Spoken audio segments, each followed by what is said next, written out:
got solos. Now what's Ray going to do? He's standing there, he's going to sit there and bang a tambourine the whole time. So Ray started doing theatrics. And again, he's very funny, as again, he would akin himself to Jonathan Winters, where he'd wear different hats and go out and do improvisations. And Ray would start, he would act like he was having sex with the piano seat. He had a frog puppet that he would sit there and massage the microphone stand with and do weird puppet shows. Jimmy and Motorhead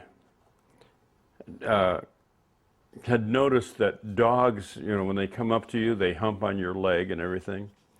So they thought, why just dogs? Why don't humans do it too? So they started humping each other, you know, and it was all playful and everything. I mean, I always wondered, why didn't people think that was gay, you know, but it wasn't. It was just some sort of playful thing. And then Bunk came along and he said, hey man, like, I know something better than humping, you know, I'll show you this position that I developed. You take a belt and you put, you know, you lock the belt together and you put it around your shoulder and then you put the girl's leg through the hoop of the belt. And so they started doing that on stage. It just evolved into almost like the theater of the absurd, where there were just, you know, we had, because it was a theater, we had a string, a wire coming from the projection booth down to the stage where animals would come down and anybody that was in the first 3 or 4 rows would get abused by spraying them with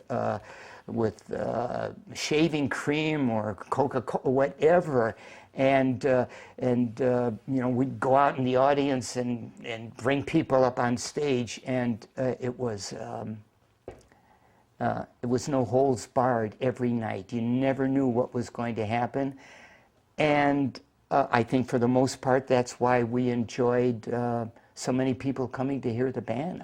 I met a lot of people later on that said, I saw you at the Garrick, you guys were, you know, that whole thing. With the Garrick shows cementing the Mothers' status as the most bizarre and theatrical band on the circuit, they left New York to embark on a European tour, which saw them play their first concert in the United Kingdom at none other than the Royal Albert Hall. I still possess the 7 shilling and 6penny ticket stub from the first Mothers of Invention concert in Britain at the Royal Albert Hall. And it was the first really big rock concert I'd ever attended.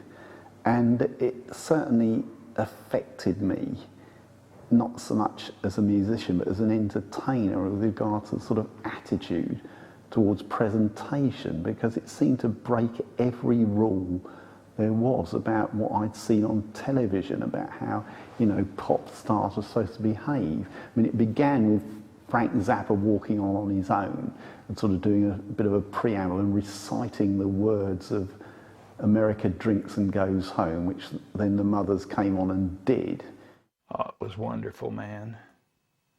In England. And it was the first time, man, you know, and nobody really knew who the Mothers of Invention were, but here we are playing in the Royal Albert Hall, and we sold the place out. Now, how in the hell did we do that? It was a very finely balanced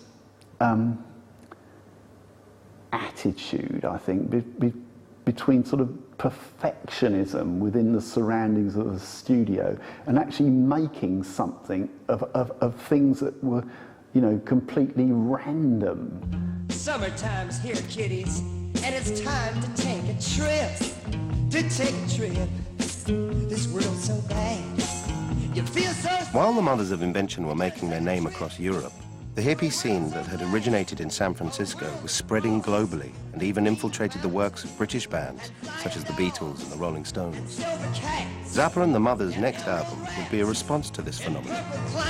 Work on We're Only In It For The Money had started at Mayfair Studios in New York, but soon moved over to Apostolic Studios, where Frank was able to utilize their new 12-track recorder to enhance his work with overdubbing and editing.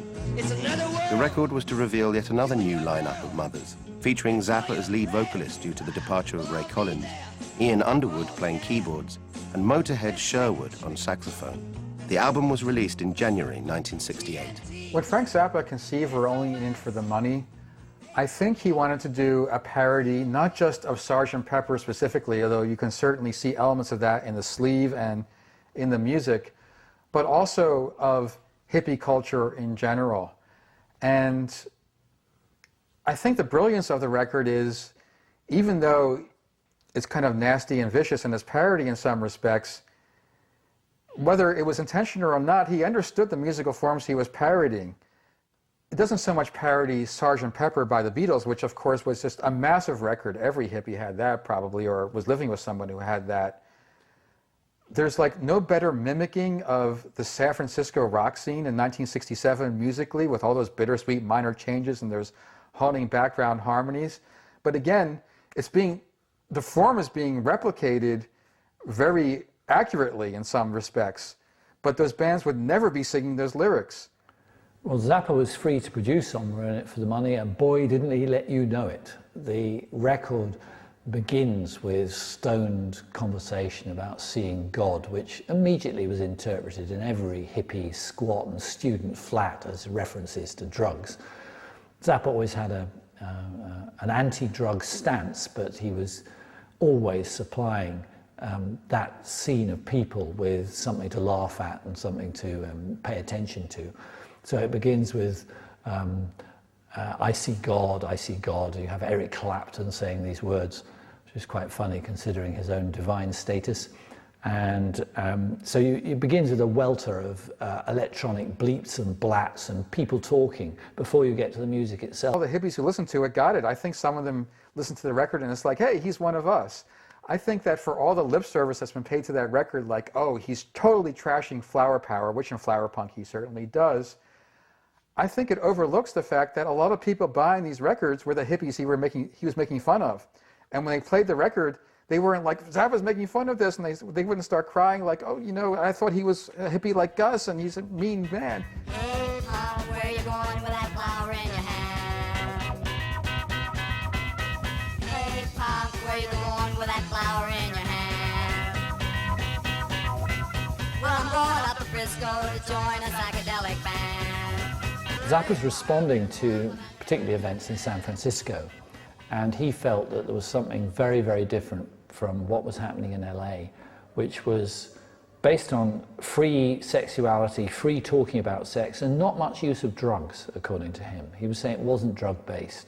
It was about dancing and music and talking and confrontations with the police, but not about drugs.